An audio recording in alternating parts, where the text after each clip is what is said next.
Beste mensen, welkom bij de videopodcast Tujuan Taki. Tot zometeen.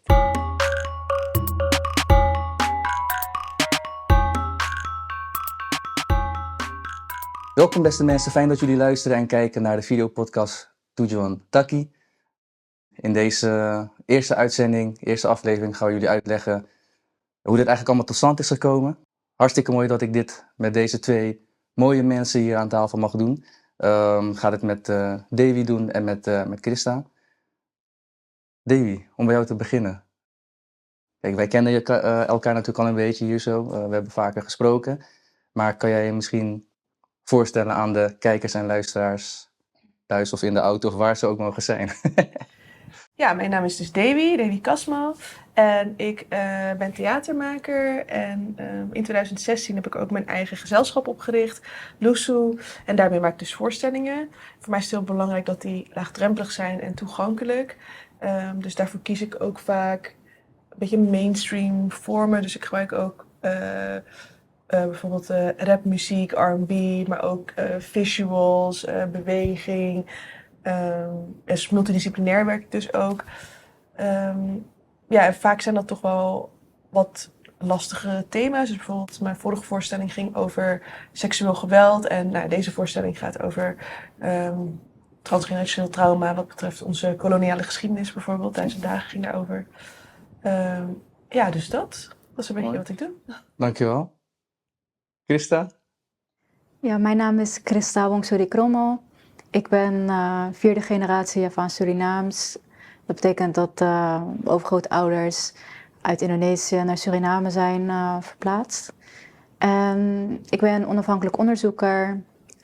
Ik geef gastlessen, onder andere aan de University of Michigan. En ik ben begonnen als activist 10 jaar geleden.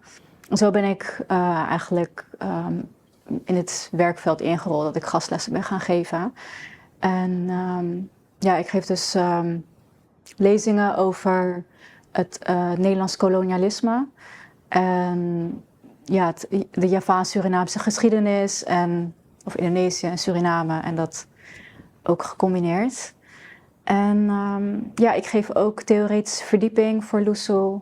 En in het onderzoekwerk wat ik doe, praat ik met veel mensen, veel verschillende mensen. Niet alleen in Nederland, maar ook in Indonesië en Suriname en eigenlijk overal waar ik kom. Dus ook in Amerika bijvoorbeeld. Ik verdiep mij in de sociale strijd, dus over emancipatie van verschillende groepen. En wat belangrijk voor hun is en waar ik verbindingen in kan zien voor onze gemeenschap. En wat goed kan zijn voor onze gemeenschap. En ja, daarnaast specialiseer ik me in thema's als identiteit en ook intergenerationeel trauma. Mooi. Interessante mensen hier aan tafel. Mooi. Nou, mooi dat ik dit met jullie mag doen ook sowieso, zei ik net ook al. En ik wil bijna zeggen, ik ga ervan uit, maar ik hoop dat mensen ook een beetje willen weten wie ik ben. Dus ik ben Paul, ik ben videomaker. Dat doe ik samen trouwens met Tuti of Ririn. Zij staat nu achter de camera's. Ook sowieso props zwaar natuurlijk, want ze is de enige die zeg maar de techniek hier vandaag doet. Dus hartstikke dank daarvoor. Nou ja, video maken. We maken eigenlijk verschillende video's. Dat kan zijn corporate video's, maar dat zijn ook gewoon mooie portretten van mensen. Dus eigenlijk als we ons kunnen inzetten om mooie verhalen vast te leggen, ja, graag. Daar houden wij van. We houden van mensen. Klinkt misschien heel stom. Maar ja, gewoon interessante verhalen vastleggen. En daarnaast ben ik muzikant. Ook een eigen band. Ik weet niet of ik reclame mag maken, maar Boogiebox, dus check het. Nee, maar gewoon lekker creatief bezig. We zeggen ook altijd van, wees elke dag bezig met dingen die je leuk vindt. Ik ben wel echt van het energie krijgen, energie geven. En hartstikke blij dat ik dat ook met jullie mag doen. Ik bedoel, kijk, voor mij is het heel spannend dit. Ondanks dat ik ook optreed, ik sta op het podium, dus ik sta ook in de spotlight, vind ik dit ook super eng. Ik vind het zo raar om voor de camera te staan, dus ik doe ook echt alsof die camera's er niet zijn. Maar ja, ook gewoon leuk dat ik dit mag doen met jullie, omdat ik dan ook weer leer over jullie. Ook over de mensen met wie we dit straks gaan doen, want we gaan natuurlijk elke aflevering hebben andere tafelgasten. Maar ook leren over de geschiedenis, over de cultuur en uiteindelijk dan ook gewoon leren over mezelf natuurlijk. En elke dag een beetje ontwikkelen, ja, dat is wel echt iets waar ik altijd voor wil gaan. Ja, dus tof dat ik dit met jullie mag doen. Ja, ik vind het ook heel spannend hoor. Ja. Maar het is gewoon voor ons allemaal de eerste keer dat we gewoon zo'n podcast aan het doen zijn. Dus Ja. voor kijkers thuis, wees Ja. geduldig met ons. Ja. We leren nog en Ja. doen ons best. Maar kijk gewoon vooruit naar mooie gesprekken die we gaan voeren. Want Ja. ik weet gewoon... ja, goed, we hebben natuurlijk ook al voorgesprekken gehad met de tafelgast. En ik weet gewoon... Ja, voordat er voor mij ook wel echt nieuwe dingen uitkwamen. Ja. En, Ja. En het is ook heel nieuw eigenlijk dat we dit doen voor onze gemeenschap. We zijn best wel onzichtbaar ook. En vandaar ook, ja, gewoon klein beginnen. Weet je, gewoon gesprekken hebben met elkaar. En weet je, dat we naar elkaar kunnen luisteren. Dat we, ja, want we zijn eigenlijk, het was meerdere keren ter sprake gekomen dat we iets wilden doen. We wilden... we moeten even vertellen over hoe we überhaupt bij elkaar zijn gekomen. Ja. Wacht, dat moet ik dan doen. Ja. Hoe zijn we bij elkaar gekomen? Davy? Nou, ik had het idioot idee om een voorstelling weer te maken Ja. over trauma en ons koloniaal verleden. En ik had er wel eerder op Facebook, had ik daar op Instagram allemaal posts over gezet van meld je aan als je wil bijdragen aan deze show. En toen hadden jullie je aangemeld of waren jullie met DM gesluit. En nou ja, toen zijn we dus samengekomen en jullie hebben dan, jij en de Toetie hebben dan de visuals gedaan voor de voorstelling en de registratie. Dus we hebben de voorstelling opgenomen en daar is dan de registratie van gemaakt, maar ook zijn ook visuals in de show die jullie hebben gemaakt. En Christa die kwam echt met heel veel informatie. Toen dacht we weten eigenlijk niet wat we hiermee moeten, maar toen dacht ik, oh ja wacht, we hebben ook nog een nagesprek en... Christa, we hadden sowieso afgesproken dat jij het nagesprek zou doen, maar toen uiteindelijk was Christa gewoon ook heel vaak naar de repetities gekomen en heeft ons echt wel meer verdieping gegeven, ook in het materiaal. Dus nou ja, zo zijn we bij elkaar gekomen en volgens mij hadden jullie dan tijdens de montagedag, ja ik was veel te druk bezig, maar hadden jullie Ja, nee, al inderdaad. gesprekken hierover, toch? Nou, we hadden tijdens montagedag zaten we eigenlijk met z'n allen aan tafel, toch Christa? Ja, we hadden hele goede gesprekken. Hele goede gesprekken inderdaad. En we hadden ook zoiets van, ik weet niet of dat het per se was hoor, maar je vangt ook natuurlijk op, ook als je met andere mensen spreekt, over van dat ze zich alleen voelen of zo, in de dingen die ze meemaken. Maar ik weet niet meer precies ging, maar we hadden zoiets van als ik had zoiets van, weet je bent helemaal niet alleen, je hebt elkaar alleen nog niet gevonden. En ik denk dat mede daardoor, dat we aan tafel zaten in de pauze en we aten, toen spraken wij nog eventjes erover, ook naderhand nog. En we hadden zoiets van, weet je, misschien moeten we er inderdaad iets mee doen. Maar volgens mij vertelde je dat net ook. En ja, van het een kwam het ander. En natuurlijk, de gesprekken zijn laagdrempelig, want we delen gewoon onze ervaringen. En ja, dat we gewoon, je staat er niet alleen voor, we kunnen ook gewoon pijnen delen. We kunnen ook vragen aan elkaar stellen.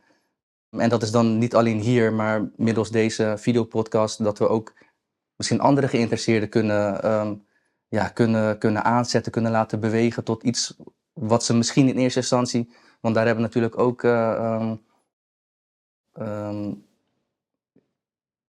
van iemand binnen de cast hebben we dat natuurlijk al gehoord. Ik zat even te twijfelen, zal ik een naam noemen, maar misschien moet ik dat even als verrassing houden.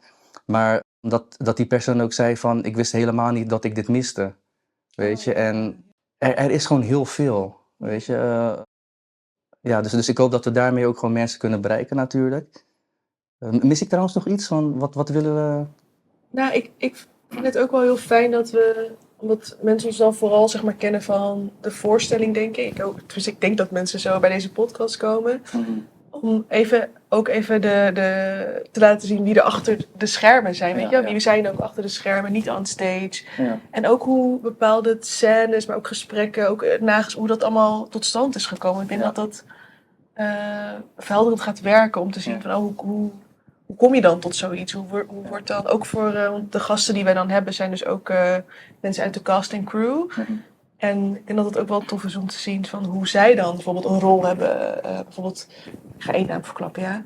Oké, vooruit. Ja. Bijvoorbeeld Rijn Tino komt. Mhm. Die speelt een hele mooie rol in de voorstelling. En het is echt heel interessant om te zien hoe hij dat belichaamt. En wat daar gebeurt met hem persoonlijk ook daarachter. Dus ja, ik weet niet. Ik denk ik vind het heel mooi dat hij dat wil delen met ons. Ja, dus leer ons kennen. Dat is het eigenlijk. Ja, ook wel, toch? Laten we elkaar leren kennen. Dat ook. En het individuele proces wat wij eigenlijk doorgaan, wat rond deze theaterproductie is ontstaan. Dus zeg maar met deze theaterproductie is er eigenlijk een heel collectief proces. Misschien niet per se ontstaan.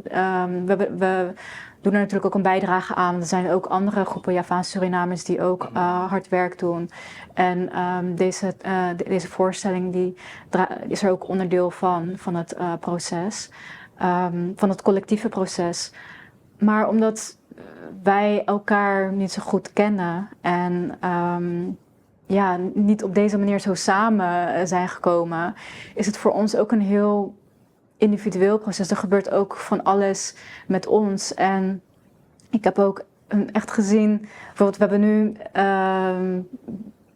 op het moment van deze opname 2 voorstellingen gehad. En ik zie ook echt het verschil met de eerste voorstelling en de tweede voorstelling. Omdat ik zie hoe de mensen, de spelers ook zijn gegroeid in hun zelfvertrouwen. Ja. En dat is ook iets van, we doen iets voor het collectief. De mensen krijgen een gevoel hiervan. Weet je, ze voelen zich erkend en herkend en ze voelen zich gesteund. Ja. En dat doet al zeg maar iets bij de mensen, maar ook het doet ook iets bij ons. Zeg maar, Het is een uitwisseling. Ja, het is echt een uitwisseling is het. En ja, ik denk dat het heel erg belangrijk is dat ook dat wordt laten zien. Dus ook al werd er net gezegd van, weet je, we doen het voor de eerste keer en dit is nieuw ook voor ons. Maar ik denk, ja, ik zei ook van, ja, een beetje klein beginnen, maar dit is eigenlijk niet iets kleins. Dit is eigenlijk best wel iets groots. Ja, Want zeker. ik zie nu echt een beweging dat de jongere generatie deze stilte aan het doorbreken is. Ja. En daar is deze podcast ook een onderdeel van. Ja. Kan je in het kort iets vertellen? Want ik bedoel, natuurlijk de luisteraars en de kijkers zijn bij ons gekomen natuurlijk omdat ze 1000 dagen misschien hebben gezien. Maar even in het kort, waar gaat het over, 1000 dagen? Kan niet in het kort, hè? Nou, misschien Neem je is het tijd. wel goed om weet je, gewoon het proces ook van hoe het is ontstaan, zeg maar, überhaupt. Ja. Want ik ben best wel lang bezig met deze voorstelling, echt al. Ik wil zeggen dat ik vanaf 2014, 15 echt aan het schrijven ben voor deze voorstelling. Maar ja, het speelt natuurlijk gewoon je hele leven, omdat je gewoon hier leeft en je ervaart. En het is ook een woede die is gegroeid, weet je wel. Van dat is bijvoorbeeld ook een van de scènes van dat mensen nog steeds vragen waar je vandaan komt. En dan volgens heel verbaasd zijn over onze afkomst. Dat je dan de hele koloniale geschiedenis moet uitleggen. En dat vuurtje, zeg maar, dat is gewoon steeds groter geworden. En ik voelde ook dat... In eerste instantie wist ik niet, zeg maar. Omdat ik ook zo de connectie was verloren met de Javaanse community.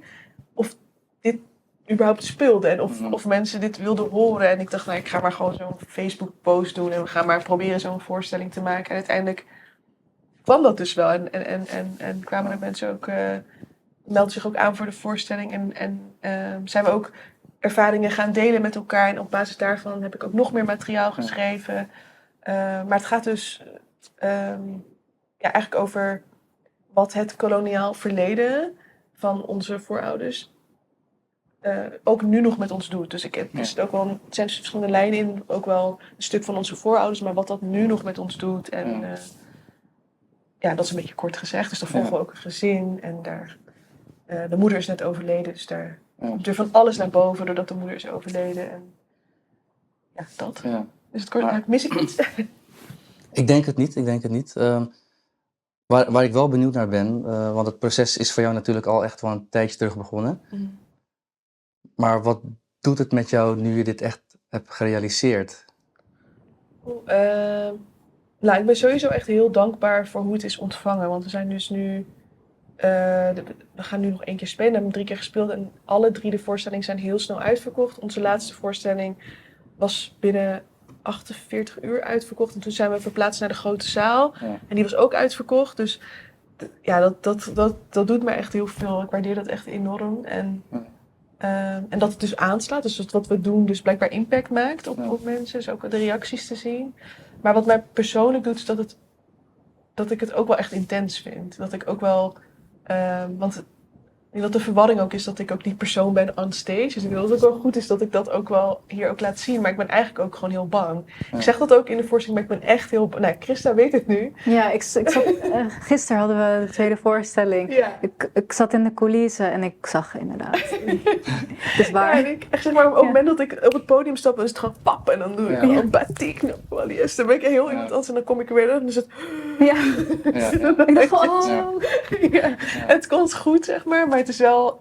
Ik ben echt niet die persoon. Ja. Ik ben ook echt nog steeds bang. Dus dat is eigenlijk niet weggegaan ook. Ja. Dat is wel heel erg belangrijk, denk ik ook, om dat te benoemen. Die angst. En omdat ik ben ook bang. Ook als ik een lezing ga geven. Maar heel veel mensen die weten dat niet. Die snappen dat ook niet. En die weten dat niet. Die denken echt gewoon alsof wij geen angst hebben om te gaan spreken. Of om vocaal te zijn.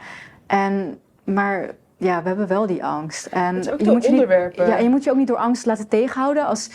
Als angst een reden is om iets niet te doen, dan had ik het zelf niet gedaan om op een podium te gaan spreken. Kan je wat concreter zijn, Christa? Bang voor wat dan? Bang voor... Ja, voor tegengas. Want waar ik echt bang voor ben, is denk ik van dat mag je niet zeggen. Of het is niet waar, of je bent aan het zeuren, of alles wat het maar kan wegmaken. Wat mijn ervaring en mijn gevoelens en mijn gedachten, mijn mening, alles gewoon kan wegmaken. Wat het gewoon onzichtbaar kan maken, daar ben ik bang voor. Oké, zo, wow. Maar aan de andere kant kan ik me wel voorstellen dat je super blij bent dat je wel deel uitmaakt van dit hele proces. Ja, zeker. En ik merk ook dat ik heb die angst en toch spreek ik. Ja. En ik merk toch dat mensen zijn zo spreken uit van hoe relevant het is. En dat ze heel blij zijn dat ik dit werk doe, wat ik doe. Ja. Dus die angst, ja, ik weet niet waar het vandaan komt, maar het komt niet uit de gemeenschap zelf. Ja. Het komt echt van buiten. Misschien is het iets intergenerationeels, dat zou ook kunnen. Ja. Dat denk ik wel. Denk ik ook wel, ja. Dat denk ik wel, ja. Ja. Ja, het is gewoon intens, omdat je gewoon... Je strijdt ook, zeg maar, waar we het over hadden, voor die zichtbaarheid. Maar dat is ook heel kwetsbaar. Ja. Want dan, als je echt nu gaat praten over... vanuit ons perspectief, de koloniale geschiedenis...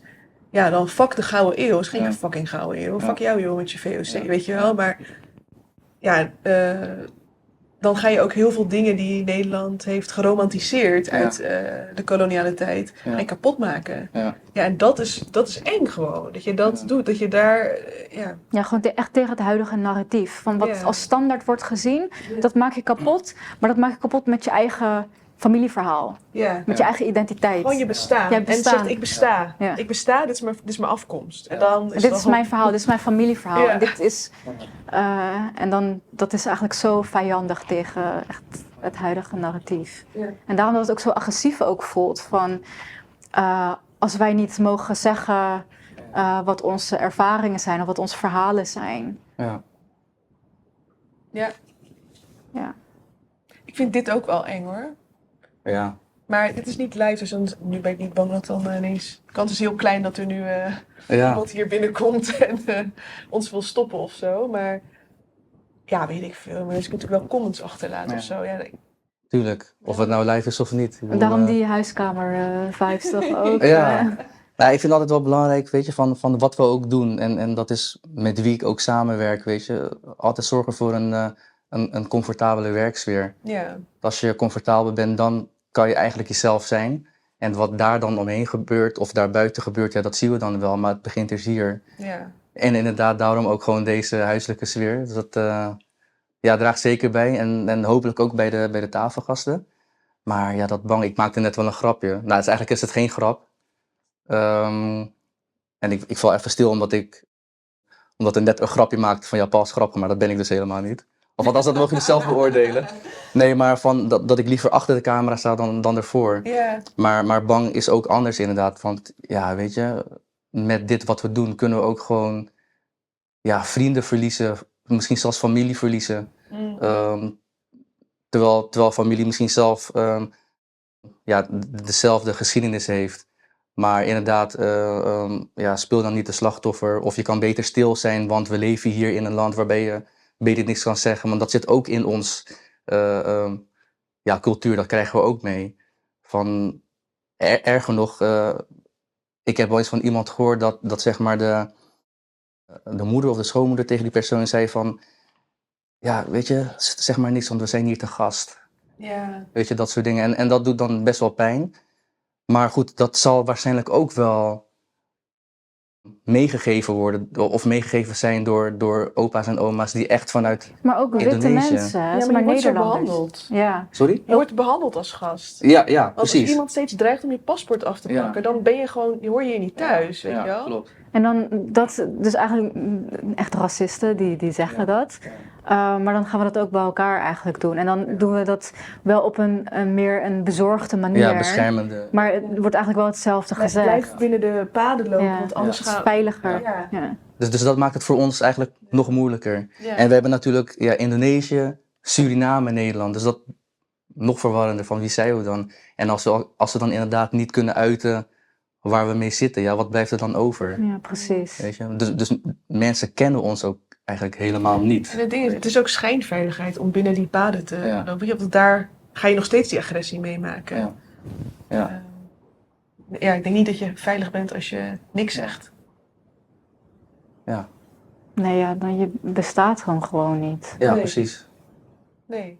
En dat is het ook van als je niks zegt. Dat zeg je ook in je theaterstuk, toch? Van als ik niks zeg, dan als ik niet zichtbaar ben, dan kunnen we elkaar ook niet vinden. Ja. En dan, dat zie je nu ook van... Bij mij is dat altijd heel erg dat gevoel ook.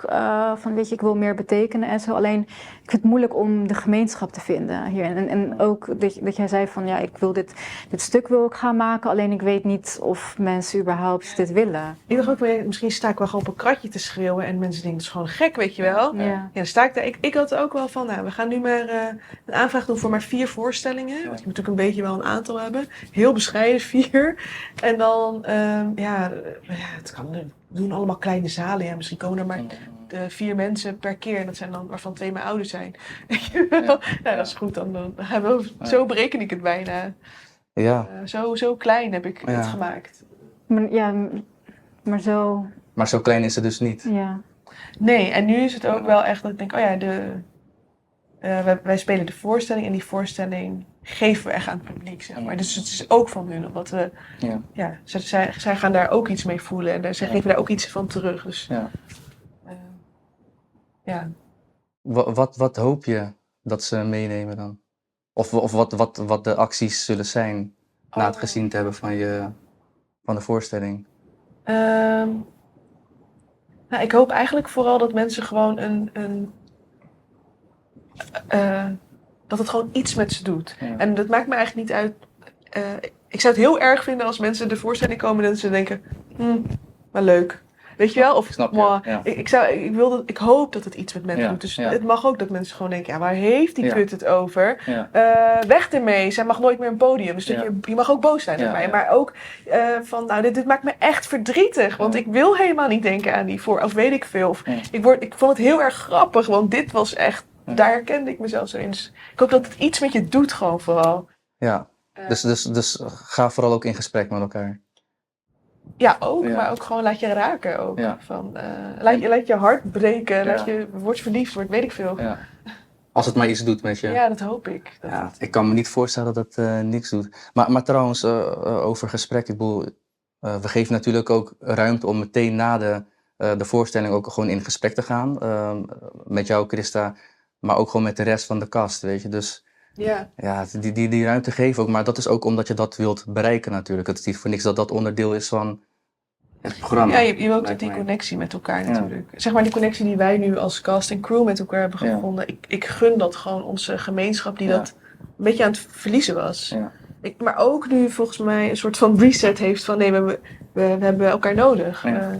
Het is heel belangrijk dat het nagesprek er is, dat het publiek niet alleen maar aan het consumeren is eigenlijk, maar dat ze ook gewoon echt kunnen horen dat mensen hier emotioneel van worden, maar ook dezelfde emoties ook ervaren als de andere mensen in het publiek. Want het is nu wel vaak voorgekomen dat mensen echt emotioneel raken door het theaterstuk. En dat is belangrijk dat ook wordt, dat mensen dat weten van elkaar. Ja. En ook mensen van buiten onze gemeenschap, dat wij ook horen van, oh, maar hoe kijken andere mensen zeg maar, naar onze gemeenschap? En dat is heel erg belangrijk, dat we ook onszelf ook, dat we iets mogen zeggen hierover en dat we ook gezien mogen worden. Ik heb natuurlijk ook gezegd dat 1000 dagen voor mij best wel emotioneel ook is. Want 1000 dagen gaat natuurlijk over de 1000 dagen nadat iemand is komen te overlijden. En in dit geval is het dan de moeder van Titi en Timpi. Maar ook tijdens de oefeningen, weet je. Ik moet heel vaak aan mijn vader denken. Mijn vader is in 2021 overleden, dus de 1000 dagen naderen ook. Ja, dus we zullen ook gewoon binnenkort ook met dit bezig zijn, weet je. En natuurlijk al die de elementen van de cultuur, die komen natuurlijk ook in de voorstelling voor. Dus dat zal super mooi ook wel, maar ook wel eventjes slikken. Je liep ook een keertje weg tijdens een repetitie, weet ik nog. Ja, ik werd gebeld, maar... Oh, oké. Nee. Nee, ik dacht dat je even ook een momentje nodig had. Maar... Weet ik niet. In ieder geval was het niet arrogant bedoeld of zo dat ik even wegging. Maar ik weet niet of dat het was dat ik eventjes moest slikken of dat ik wel een belangrijk telefoontje had. Maar ik wist eigenlijk niet dat je zo op me lette, joh, dat tijdens oefenen, tijdens repeteren. Ja, maar heel scherp. Ja, je bent heel scherp. Vandaag is Christa trouwens heel scherp, maar zo houden we elkaar ook scherp. Ja. Nee, maar ook dat weet je. En het is ook leerzaam. Ik bedoel, heel herkenbaar, maar ook leerzaam. Omdat je dan ook erachter komt van, hé, ik ben dus inderdaad niet de enige die dit soort dingen meemaakt of voelt of niet begrijpt.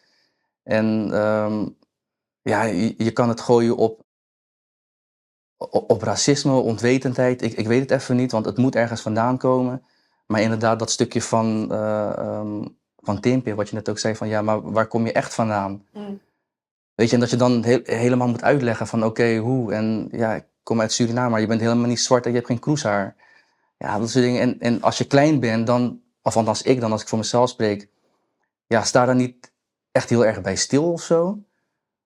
Maar achteraf, weet je, als je een bepaalde leeftijd bereikt, althans het heeft niet met leeftijd te maken, maar dat je dan toch achterkomt van, hoe komt dat dan eigenlijk dat iemand dat niet begrijpt? Weet je, ik bedoel, dat zou dan toch eigenlijk in de schoolboeken moeten staan. Of op een of andere manier onderwezen worden aan kinderen. Ja, nee, jij zegt dus Lusu familie, maar dat is ook best wel een belangrijk onderdeel voor mij. Dus dat we ons echt heel veilig gaan voelen bij elkaar. En het is misschien weer van, die Surinamers komen bij elkaar om te gaan eten. En het is altijd veel te veel eten. Maar het is echt belangrijk dat we ons veilig voelen. Want de thema's waarmee we werken, die zijn ook echt dat zijn hele moeilijke thema's en het zijn ook dingen die we echt hebben meegemaakt in ons leven. En dat zijn dingen waar wij ons heel erg onveilig hebben gevoeld. En om daar materiaal van te maken moeten we echt een veilige basis hebben met z'n allen. En dat is sowieso een voorwaarde voor mij om kunst te maken. Dat je gewoon die veiligheid hebt. En dat is ook iets wat ik zelf vaak niet heb ervaren. Dus ik weet gewoon heel goed van oké, ik wil echt dat het veilig is voor mij, maar ook gewoon voor de rest van de crew. Dus vandaar ook dat ik, als ik werk met iemand, dat ik ook gewoon check van waar zit jouw kracht, snap je? Dus dat ik vanuit daaruit werk. En wat zijn ook jouw grenzen? Want vanuit daaruit moeten we ook werken. Want dan weet ik gewoon dat daaruit juist heel veel creativiteit gaat stromen. Als ik deel dat over jouw grenzen heen ga, zonder dat ik dat door heb misschien, dan gaat er een blokkade plaatsvinden. Dus dat zijn wel dingen wat ik probeer te doen en zo een liefdevolle familie te creëren, een familiegevoel te creëren. Ja. Doe je goed. Ja. Ik ga je bij deze ook gewoon nogmaals compliment geven, maar nu is het ook vastgelegd, weet je. Dus je kan er niet op terugvallen. Nee, maar ik vind dat je dat echt wel goed doet, hoe je ruimte creëert, ook voor iedereen. Om ook gewoon iedereen hun verhaal te laten doen en dan dat ook gewoon te laten zien aan, dat je show it to the world, weet je. En dat vind ik wel echt knap dat je dat doet. Maar het is ook zo, toch? Ik bedoel, ik vind het ook wel belangrijk om elkaar gewoon credits te geven. Snap je? Ik denk ook dat dat zeker bijdraagt aan die gezamenlijke vuist die we doen, weet je. Ja. Vergeet elkaar ook gewoon niet credits geven. Je mag ook gewoon eerlijk zijn. Ik zeg ook altijd, alles wat uit liefde komt, is goed. Kan eigenlijk niet verkeerd zijn. Dus als de intenties goed zijn, kan je ook gewoon kritisch zijn op elkaar. Maar ik denk dat het ook wel fijn is om elkaar ook gewoon complimenten te geven, weet je. Is het niet zo, dan doe ik dat wel bij iemand anders. Van nee, Davy, jij doet het hartstikke goed en trots dat ik met haar mag samenwerken. Weet je, alles is zoiets kleins. En dat geldt ook voor jou, Christa. Ik bedoel, maar dat moet ook voor iedereen gelden, weet je. Ik denk ook dat wat we nu met de podcast, maar ook met de voorstelling, is dat we allemaal heel goed beseffen dat ondanks dat we ook individuele ervaringen delen, dat het niet gaat over ons. Snap je? Het collectief is altijd belangrijker dan wij. Dus dat betekent dat ik zeg altijd dat Loesoe een dictatorschap is en dat ik de dictator ben uiteindelijk en gewoon alle keuzes maak. Maar ook ik ben eigenlijk ondergeschikt aan het verhaal wat we vertellen. Dus soms dan vind ik gewoon, weet ik veel, roze mooier. Maar dat klopt dan inhoudelijk niet. Dan moet ik ook gewoon, want het verhaal moet verteld worden en ik ben ook ondergeschikt aan dat verhaal. Ik denk dat dat wel is ook het doel van deze podcast, denk ik ook. Volgens mij noemde Christa dat ook, van het is ook echt wel groot wat we doen. En het is eigenlijk zo groot inderdaad dat wij zijn niet groter dan het doel, wat je zegt. En ik denk dat het ook echt wel belangrijk is. Want als we allemaal als Javaan het doel hebben om inderdaad gewoon de gemeenschap op te krikken, dan is er eigenlijk geen ruimte voor ego's. Nee. Want niemand is groter dan dit. Dus fijn. Dus inderdaad, weet je, die familie, ik denk dat er ook echt helemaal geen ego's zijn. En gisteren bij de voorstelling, of eigenlijk voor de voorstelling, zonder te benoemen van wat er nou precies aan de hand was, maar dan merk je, want als er echt dingen gedaan moeten worden, dan weet je dat je gewoon terug kan vallen op deze mensen, weet je. En dat vind ik zo, je weet gewoon van dat dit gaat goed komen. Ja. Hoe ervaar jij de familie? Ik vind het een hele fijne familie. Ook omdat het zijn allemaal creatieve mensen. En creatieve mensen zijn leuk, omdat zij creëren dingen. Dus zij reageren, dit heb ik van een vriendin van mij. Dus zij reageren van binnen naar buiten. Dus zij creëren iets. Maar als je reageert, dan reageer je van buiten naar binnen. Dus je reageert de hele tijd op wat hier buiten is. En hier ben je eigenlijk, je bent heel erg beïnvloedbaar. Dit is heel erg beïnvloedbaar van wat hier buiten is. En dit merk ik dat, wat ik daarmee probeer te zeggen, is dat ik merk heel veel liefde in de Loesoe-familie. Dat van dit naar binnen, en dat zo naar buiten reageren, dat is met heel veel liefde naar elkaar toe. En dat maakt het is heel belangrijk. Het is ook echt, het is heel belangrijk en het had ook echt anders kunnen zijn. Want we kennen elkaar eigenlijk helemaal niet zo goed. Ja. Vind je echt idioot dat je gewoon dacht, ik ga met haar samenwerken? Wat als ik Ja. gewoon de Cray was? Vrouw. Nou ja, het kan nog komen, hè. Het kan nog komen, toch? Ja, nee, maar Ja. inderdaad. daar heb ik ook echt Het is geluk heel mee gehad. bijzonder. Het is eigenlijk heel bijzonder dat het zo, dat we ons zo naar elkaar voelen, weet je, geen competitie. En het komt ook echt dat hoe jij iedereen de ruimte ook geeft. En dat we ook echt onszelf kunnen zijn, weet je. Dat we zijn genoeg en we zijn niet te veel. En ik denk dat dat heel erg belangrijk is. Vooral voor onze gemeenschap, weet je. Dat we zacht naar elkaar blijven. En omdat een collectief hebben we al te maken met onzichtbaarheid, weet je. En laten we elkaar ook vooral niet onzichtbaar maken door met elkaar te gaan vechten of iets. En dat merk ik heel erg in de Lusu family, dat iedereen moet Ja, ik denk dat naar iedereen voren, ook, zeg iedereen maar- wordt naar voren geduwd Ja, en Als zo. zeg maar jouw scène is, dan gaat bijna iedereen gewoon een lamp houden van yes, shine, Ja. shine bitch, ja. Ja. Dat was echt wel zo. Dat is heel dat is echt bijzonder. lekker ook. Dus als een ander wint, dan win ik ook. En Ja. zo voel ik het. Maar dat is dus dat die persoon dan ook bijdraagt aan. Dus als iemand wint, die draagt bij aan het grote geheel. En wij zijn allemaal onderdeel van het grote geheel. Dus inderdaad, heel die mindset. Ja, ik vind het mooi. Nee, mooi knip eruit hoor, want ik bedoel het. Nee, maar weet je waarom ik denk dat we dit bijzonder vinden? Is omdat we gewoon allemaal in situaties hebben gezeten waarin we dit niet hebben gehad. Ja. Waarin je niet veilig, waarin je niet Ja, en een alleen. licht werd Ja. gegund. Ja. Waarin je in de schaduw moest Ja. blijven staan. En Ja. wanneer als je dan in het licht dreigt te komen, dat iemand anders je wegduwt. Ja, Of, is ook zo. dus ik denk dat. Maar juist omdat we het weten, kunnen we het elkaar geven. Ja. Ik vind het lekker om te geven. Ja joh. Ja, Shine, toch? shine, shine, Ja. shine, shine, shine. Ja. Lekker. Weet je wel? Ik weet hoe Ja. fijn dat is om te geven. Ja. Maar als je dat niet hebt ervaren, hoe Ja. fijn het is om iemand Ja. te laten shinen dan. Ja, dat is een van de dingen die ik van mijn vader heb geleerd. Van, het is alleen maar goed om te geven, toch? Want ik bedoel, ja, niet dat je het uiteindelijk terugkrijgt, maar weet je, het feit dat je kan geven is al Ja. ja, hartstikke mooi. En zeg ik weer mooi. Ik moet echt ophouden met mooi. Maar iedereen is toch de beste versie van zichzelf als hij gewoon ik ben, toch? Ik bedoel, zonder eigenlijk rekening toe te houden met van oké, ik moet hier voorzichtig zijn. Of Onveiligheid. gevaar. onveiligheid, schamen of dat soort dingen, weet je. En ook van ik mag geen fout maken, weet je wel. Ja, dat. Maar het is juist goed, want ik vind ook als we gewoon maar iets proberen. Weet je nog die scène met Rudolf, die improvisatie? Mhm. Ja, ik zag die saxofoon, dan zullen we het proberen. Ik dacht, het Ja. is vast lelijk, maar Ja. ik zag gewoon iets gebeuren. Ik dacht, oh ja, dus van een paar bloopers kan je ook weer iets moois maken. Ja. En ik denk dat daar ook hele mooie dingen Ja. uit kunnen komen. Maar dat is het leven, toch? Ik bedoel, je wordt geboren, je bent baby, je kan niet eens zitten. Ga je zitten, ga je proberen te lopen en je valt. Ja. Weet je, ik bedoel, dat hoort er gewoon bij. En ik denk dat we, als we dat gewoon goed in de gaten hebben, dan is het ook helemaal niet erg om... Ik geloof ook niet echt in fouten maken of zo, weet je. Ik bedoel, kijk, zolang je gewoon iets met wat men noemt fouten, als je daar gewoon iets mee doet, Mm. ja, dan is het alleen maar goed. Ik bedoel, dat is ook een stukje ontwikkeling. Het is heel belangrijk dat we fouten mogen maken. Ja. Maar ook gewoon voor elkaar, naar elkaar toe, weet je. Ja, en ja. dat je niet gelijk wordt afgeschreven. Ja. Van, Ja, ik zeg best wel vaak van dat ik gewoon heel goed ben geworden in falen. Dus dat zeg Ja. maar de groei zeg maar, van Lusu is gewoon dat ik gewoon heel goed ben in falen. Ja. Dat ik krijg natuurlijk, ja, weet ik veel, je schrijft 10 aanvragen.